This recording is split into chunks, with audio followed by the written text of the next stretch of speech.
Good morning, everyone. Oh my God, that's such a cold good morning. Good morning. Thank you for just showing that we all are alive.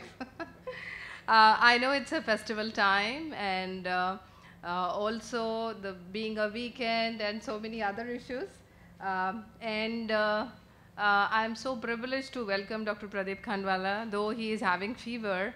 But I always salute his zeal and enthusiasm for doing the work for Academy of HRD, which is founded by him along with Dr. T.V. Rao and Dr. Uday Parekh.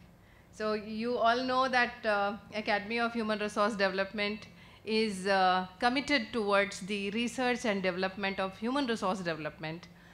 We do offer fellow program. We do offer various in-company interventions.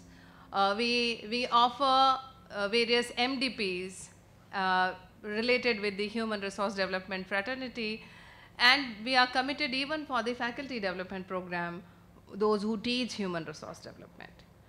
As far as this program is concerned, the creative HRM, because the father of creativity in India is sitting here right in front of us, Dr. Pradeep Khandwala. So definitely it's his motivation and his inspiration, which we had conducted one program at 2015, and there were many requests to repeat the program. So we repeat it this time. I had some personal challenges too, having my daughter's surgery and some other commitments. I could not, I really apologize that I could not bring more participants, but at the same time I know that small is beautiful too. And the show must go on. This is what my grit always tells me. And here I am with few of you, but still I know that what learning this room is going to give you is going to be a learning of lifetime, because this is one platform where we are doing work selflessly. And I believe very strongly that whatever we do, we really want to create more value than anything else. And here I welcome once again Dr. Pradeep Khandwala, and I would like to have a very brief introduction of him, though you have all this faculty profile with you. As you all know, he has been the former director of this very temple of learning, IIM Ahmedabad, and he has more than 35 years of rich experience. He has learned and served at University of Pittsburgh in USA, McGill University in Canada, and RVB International Institute of Management in the Netherlands. But nevertheless, he has been a man on creativity in India and has written so many books surrounding with the same theme. And those books have been really the pearls of wisdom for many. I would also like to tell here that very recently, he has written a book on Future Forward for India, which I had the privilege to be one of those who could read the draft, and I was mesmerized by each word of that book, because that talks about how India can really move forward. And it is not working out what should be there, but it is what can we do. It's such a beautiful book which tells that how can we move forward, and what can we as citizens of India, what can we as businessmen of India, what can we as educators in India, what as we as politicians of India can do to make our country a great civilization. And this is where the entire contribution of this young at heart and young at mind person is. And I really salute, and I want every one of us to please give him a standing ovation if we can, please. Oh, please.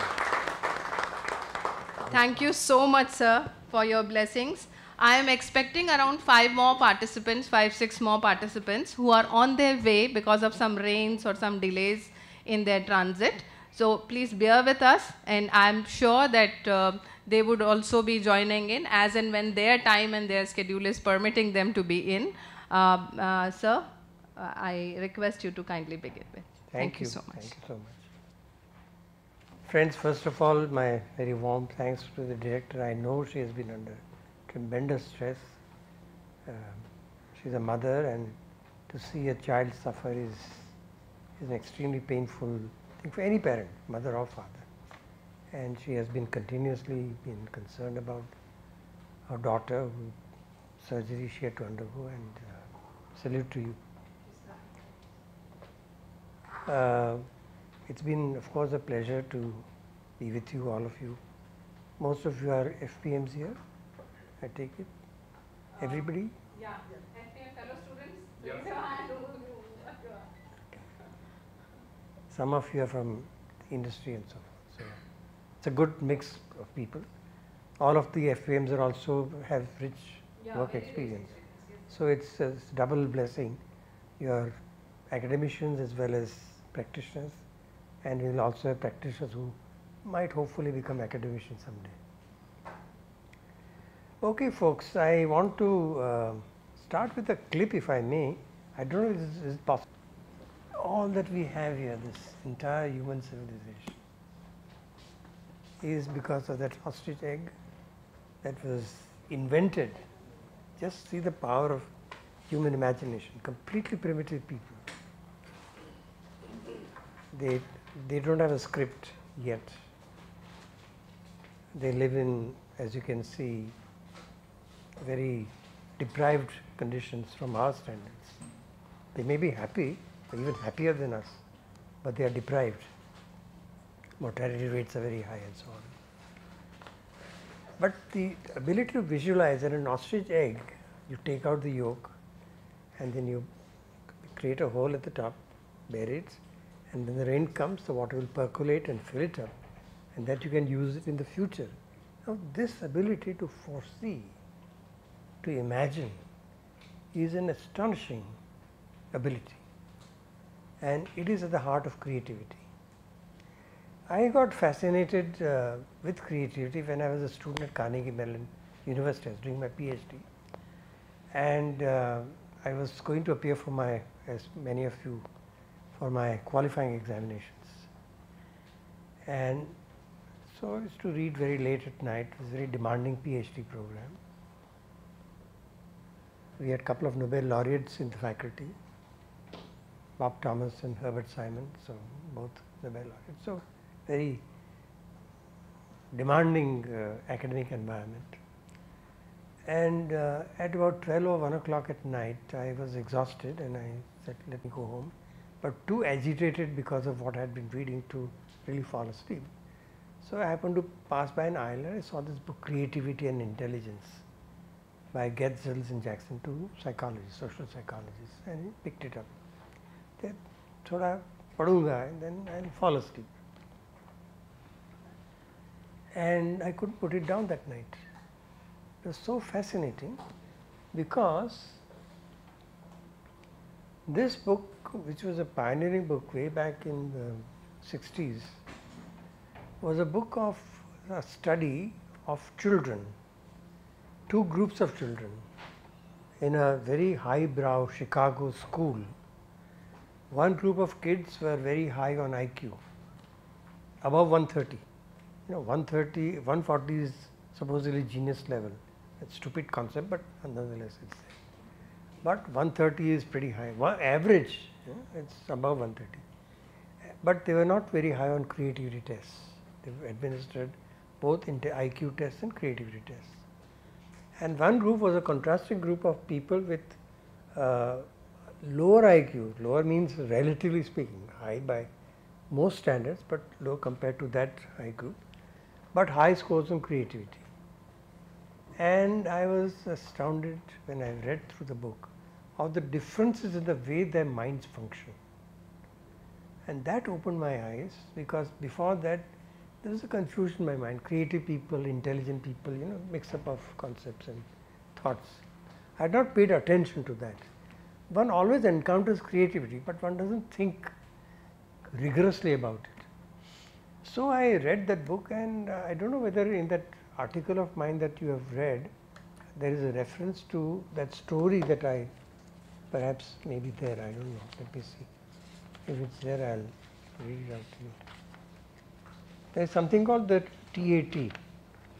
Maybe it's not there. Thematic apperception test. And thematic apperception test, TAT, is where a picture is presented on the screen and or a piece of paper, and you are supposed to write up a story on it.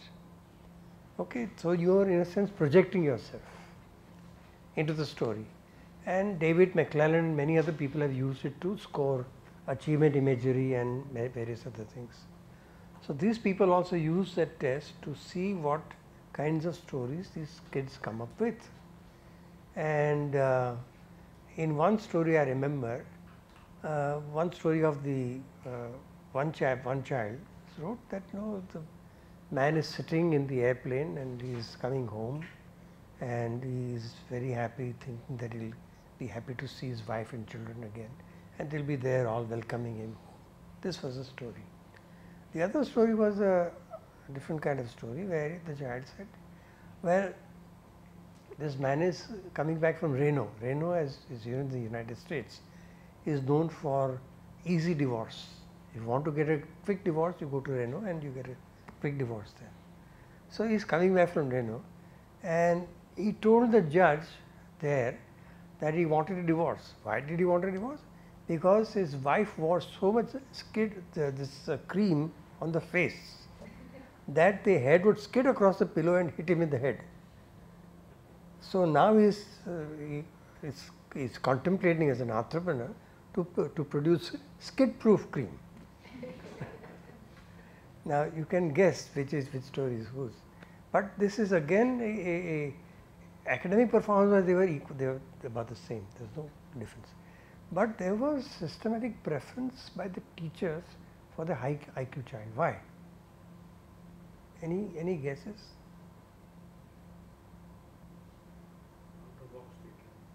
No, high IQ children do not do out of box thinking if they are not creative.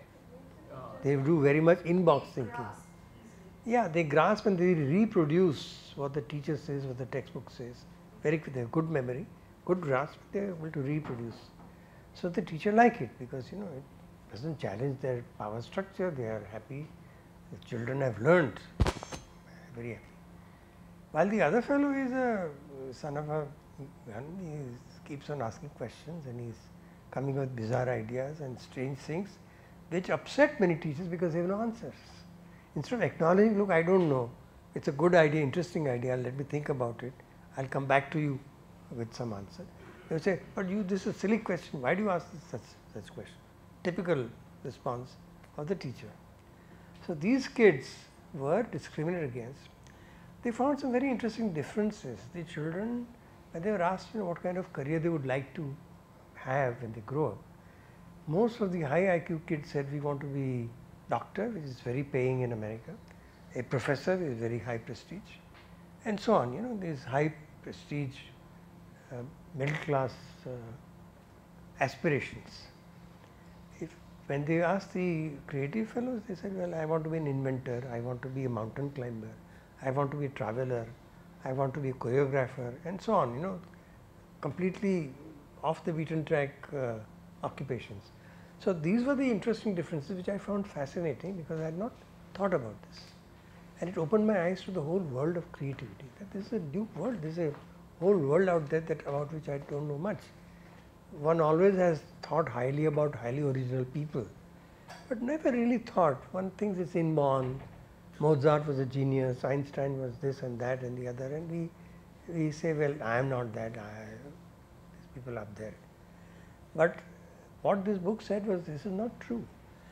Creativity is very widespread. Even the high IQ kids were creative by normal standards. It's just, please come in.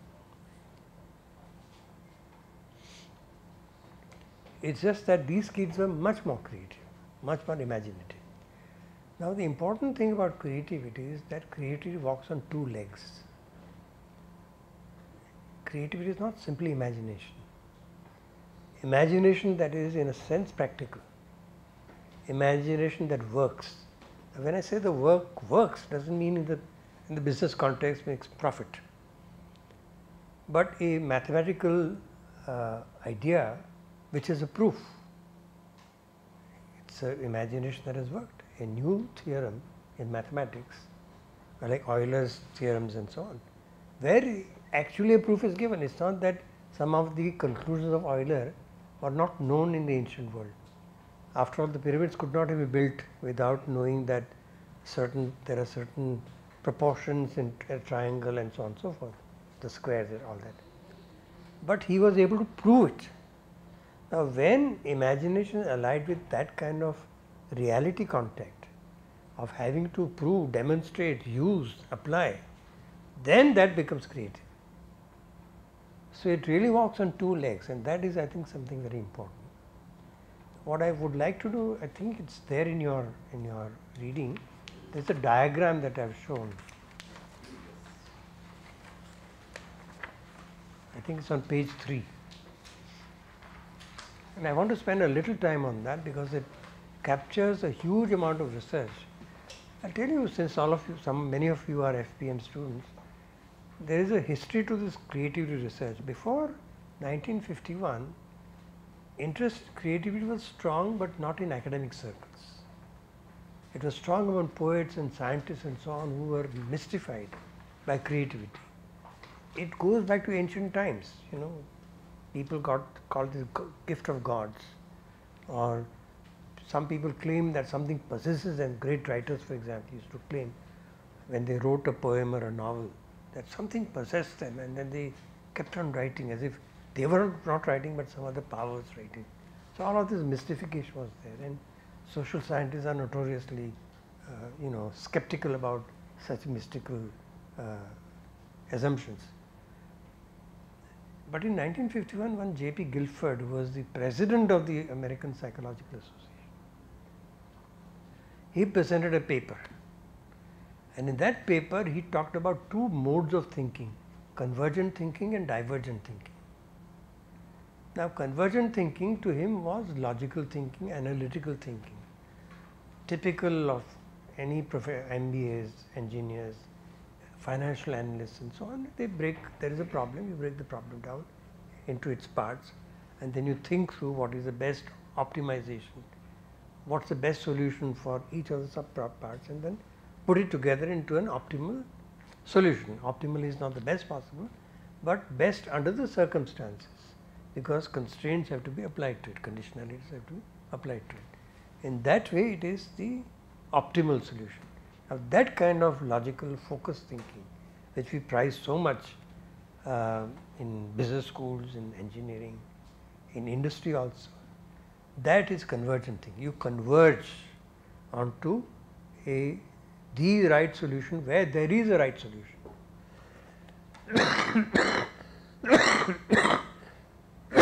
But in life, there are a whole class of problems where there is no one right solution.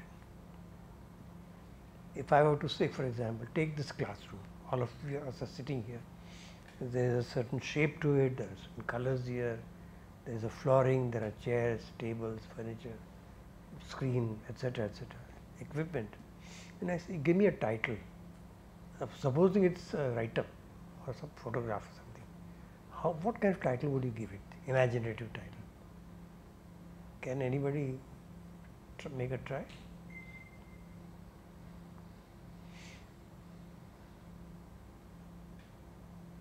You see, you have to think, you have to imagine. It can't just come like that, because you have no prior preparation for coming to a logical conclusion about what could be a title for this room. You have to exercise your imagination. This color, there is a yellow, there is a green, there is a blue, there is a grey, there are lights upstairs, there is presumably this is made of wood, I presume, I don't know, maybe synthetic. There are these desks and people are sitting here, they are all students, there is a professor, the director of the institute, staff members of AHRT, etc. There is some kind of equipment here. Now, put all of that together, how the hell do I come up with a title, a creative title for this room?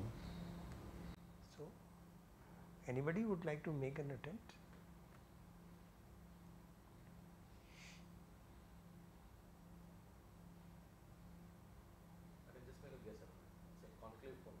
Conclave? Conclave. Conclave, okay, all right. Colorful conclave. Colorful conclave, all right, that's one. Anybody else?